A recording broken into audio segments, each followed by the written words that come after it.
Welcome to the channel, everybody. You've just blended out from section of video that was showing Dave the door in the state it was before I actually put on a coat of the Mylands Plant-Based, and this is the primer undercoat, and it's a multi-surface interior exterior paint. So use it as a primer, use it as an undercoat. So you saw what that video was there with Dave all rubbed down, and I went in yesterday and actually gave it a coat of this primer stroke undercoat. Now when I say primer stroke undercoat, if you're putting it over a door that's previously painted, woodwork or anything that you're actually painting that's already got paint on it, that would be classed as putting an undercoat on. If you were going over a bare surface, that would be classed as a primer. But it is a primer undercoat all in one, so if it is a case that you're using it as a primer, put a coat of primer on, then your second coat will be an undercoat. Right, you can probably guess what this video is about. We're touching on the Mylands paints. Now, if you want to watch a video, well, it's the playlist there of the Mylands paint. I've touched on Mylands quite a few times, and I'm going to say a big shout out to Ronnie at Mylands. Mylands are an English manufacturer of paint down in London. Have been around for over 100 and odd years. And it's still a family member, Dominic Mylands, that's running the business today, and they have the royal warrant that they've had since about 1984. Yeah, I think it's 1984. But today I'm coming in with a paint that we've done before. It's the Mylands Plant-Based multi-surface, and when it says multi-surface it goes over a number of surfaces. I'm going to say read the back of the can if you need a little bit more information, because if there are some certain problem surfaces you might need a certain undercoat for it. But this is a paint that I've actually tried before. It's the satin. Mylands do these plant-based paints in an eggshell. Well, they start with a flat. So flat finishes 5%. You've got an eggshell finish at 15%, and you've got the satin, which I'm going to be using today, at 40% sheen level. And they also do a gloss, which is a pretty good, I'm going to swear then, well, I don't do swearing, but a pretty good gloss at 85% gloss sheen level. Now, you've probably seen me do those videos on the gloss before, and I've also mentioned that I've got a tin down there, which is the Mylands multi-surface varnish in gloss, which enhances your gloss finish, because the Mylands varnishes are just the same as these with no pigment in. So they are a clear gloss paint with a decent gloss level. But today we're just going in. I will bring you in closer. We've had a door that's been rubbed down, staved the door, it's been well mercured. I've given it a coat of undercoat, and I wanted to see what that build-up of paint is with that coat over there. Now you could see on that original video that you've just blended out from or into this one, it was well sanded down. There were some dark areas, and I want to see what that undercoat was actually like for the opacity. Now, I don't want to say it's rubbish for opacity. It wasn't brilliant for opacity, because these areas are still showing through. Now, I've got blue marker pen writing, which will bleed through, because blue marker pen is one of those products that you really want to be putting a stain blocker over it. I'm not looking at stain blocking properties today. I'm looking at just what the build-up level of paints are, and we're using the Mylands. Mylands are a really nice paint. It's a really nice finish. It's a really nice paint to apply. And if you've not tried it before, I'm going to say, please give Mylands a go. I'll put a link in below for the Mylands website so you can read up a little bit more about it. But I just wanted to see what it was like, because I did say to Ronnie at Mylands, I've got your undercoats, but I've not got them in a white. Now, he sent me a litre tin, so no sponsorship or anything like that, and I'm just trying it out for them, or for me, to see what paints are like, and actually trying these paints for you.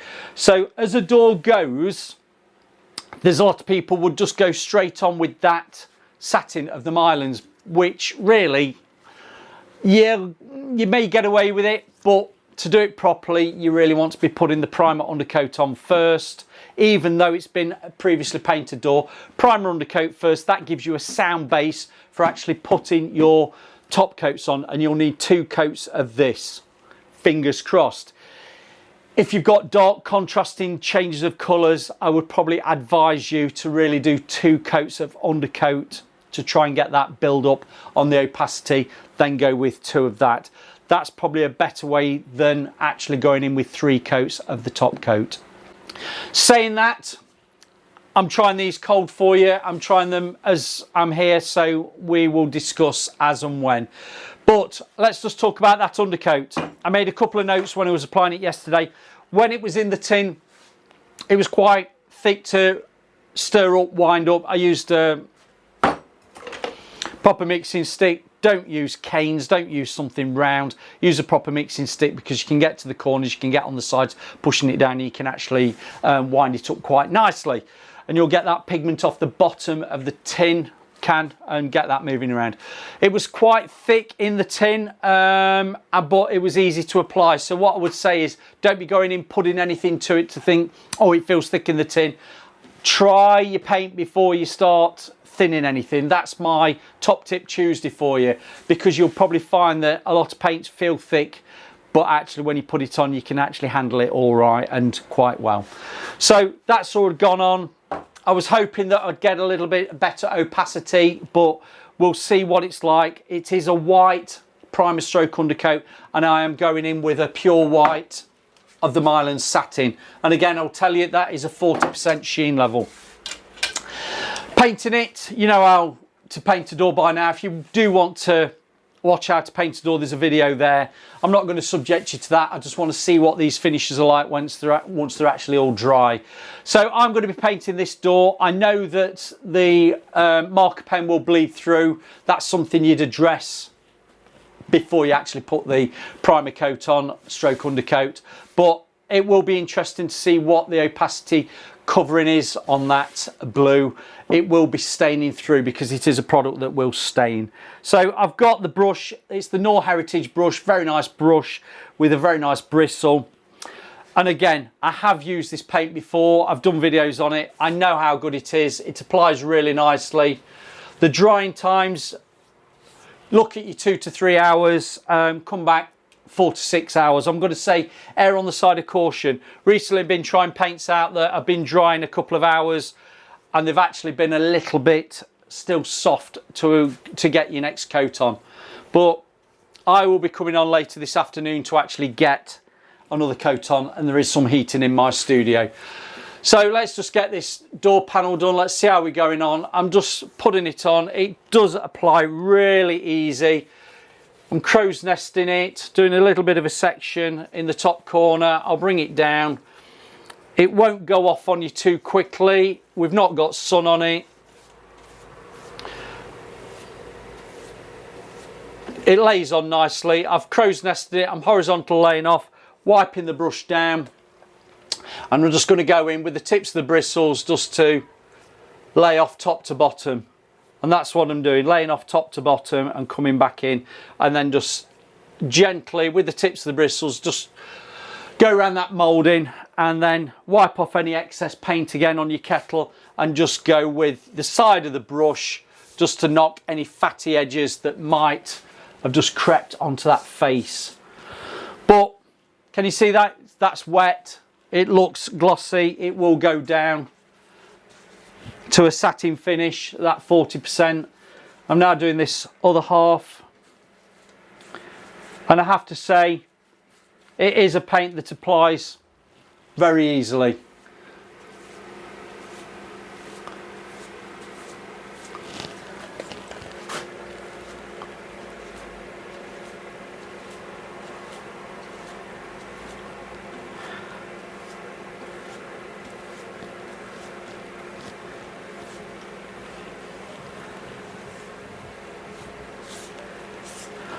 Just literally tips the bristles. You don't need any specialist brush for laying off.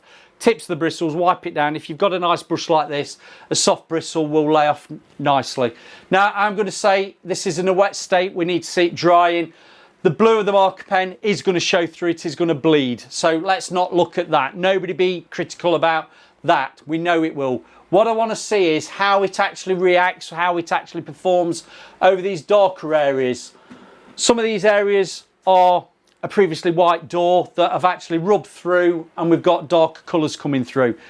If you've got a door that you've actually rubbed, you want to try and get opacity, you want to get that coverage to actually blank out areas, and this is why I'm doing this door. We have got white areas there. There'll be no problem with one coat of the primer undercoat and 2 top coats. Where I think we're going to have a little bit of an issue is where those darker areas are, and it is really, if you have darker areas or a darker door, you'll be putting an extra coat on. But I want to see what it's like with 1 of the primer undercoats and then 2 of the top coats. If it needs a 3rd, we'll give it a 3rd, and we'll see what it's like for that opacity and blanking out, and whether it looks solid when we've actually finished. So let me crack on. I will get that door coated up. I will come back when it's dry. We'll have a quick recce of it, and then we'll get another coat on, and then we'll do the same process again. We don't want to make a 40-minute video, but I think a 20-minute video will actually help you on this, on your painting and decorating journey of trying new paints out, that I'm actually recommending for you to try out Mylands, because it is a very nice paint to try. And they don't just do the flat paints, the eggshells, the satins and the glosses. They also do emulsions as well as finish trim paints. So catch you later on. Right, we're coming in now. That's all nicely dry. That first coat went on really nicely. It is a paint that I keep telling you applies really easily. Now, people are going to say, if it applies really easily, what guts and body is there to it? Because obviously it's not a thick paint. If you're putting on a paint that actually feels quite free-flowing. I'm going to use the word free-flowing, but I'm not bothered. That actually, finish-wise, I'm looking across it, so if I go quiet, I'm just looking across it. There's a slight trace of a brush mark, which you'd expect with a hand-brushed finish. Feel-wise, nice silky satiny finish, great. I'll say whether it's at a 40% sheen level when we've actually got that second coat on. But what am I thinking of the opacity? I'm still seeing those darker areas, and I think I'm going to reside to the fact that we would be looking at a 3 coat top coat system, or even a double primer stroke undercoat and then 2 top coats. But we'll see. I'm going to come off camera now. I'm going to give it another coat, and I will come back later today, or I might even come back tomorrow when it's all properly dried off, and let's have a look at that finished coat. So yeah, nothing else to report. Brush washes out really easily, and that's all I'm going to say. So I'll catch you on the next video segment of this, but so far so good. But we are interested to see what opacity is like of this pure white. There it is, pure white. This is the plant-based multi-surface paint in satin, interior exterior use, and very easy to apply. So catch you later. Okie dokie, I'm back. I've come back the next day, so we've had a good 24 hours proper drying time, see what this door's like, and I said I'd just give you a quick review. Before I do that, I'm going to say, people who are doing me super thanks and buy me a coffee, thank you very much. It's much appreciated. And also the people, if you are clicking the banner down below to take you to the Amazon store and buying products from there, thank you very much. I only get a little bit of a commission from Amazon, so it's not from the companies that are selling off Amazon. It's Amazon itself that just gives me a little bit of commission if anybody purchases anything from the Amazon store, which is great. Now, looking at this door, I'm going to say it. White paints in water-based across the board, we struggle with opacity, and Mylands is no exception. I've probably spoke about it before with this colour being pure white. I can see the areas there that are still grinning through, that if this was a door in a customer's house, I'd be looking at an extra coat. Hopefully. You'd have to get an extra coat on and then see what it was actually like. Generally, where I've gone over the white door and then gave it the undercoat, which is there, which was just a white undercoat, which I hadn't got. And Roddy's been really good because he sent me that out to try. The white is not too bad, and going over itself isn't too bad. Where we've got the problems are where we've got grinning areas of a darker colour coming through. I can still see the blue marker pen, which I'd expect because the marker pen being an indelible will tan, it will bleed through the actual paint surface. We're not looking at that. We'd sort that out with some stain blocking, shellac based. I'm looking down there, I've got the Smith & Roger. Bin Aqua could also do that from Zinza. But what do I think? The sheen level of this paint's really nice. I'm looking across it, 40% sheen level. Very nice, nice to the touch. I'm very tactile. Brush washes out. Where I'm just a little bit is the opacity, and I'd like somebody to say to me the reason why white paints struggle with opacity. It's lacking body. And again, I'm going to say I'm not pointing out or calling out Mylands for that, because Mylands are a lovely paint. Get something with a little bit of a colour pigment to it, you're not going to see that. But when we are wanting customers wanting, I'm looking pure white and they want a white woodwork. If you're going over something that isn't white that you're painting over, you could struggle. And that's even with me going over with that undercoat. So what do we do as a painter and decorator? You either bite the bullet and say all in the price and give it an extra coat, or you know that you're going to be using a water-based paint. You've seen the job prior. You know that the surface, there's a different colour on the surface, and you're going to say to yourself, I'm going to allow an extra coat. Now, what I probably should have done is give it 2 coats of that undercoat and then put 2 coats of the top coat over the top. Would the undercoat give better opacity on itself than the actual top finish satin? I don't know, I'm not sure. But I do know that that could benefit from an extra coat. And seeing how it is a bit lower down, I'll drop you down. Seeing how it is where it is good opacity and coverage on the opacity, and then it's blended out to where I'd sanded down to a darker colour coming through. I'm hoping that 2 coats would be fine. A 3rd coat, it's going to need it. It's needing that 3rd coat. So it's had 1 undercoat and 2 top coats, and a 3rd is preferable. Videos at the side. Give us some comments, give us some thoughts, give us some feedback. Is it across the board? Is there a paint that has actually good opacity when we're talking about white paint and coverage opacity? Videos there.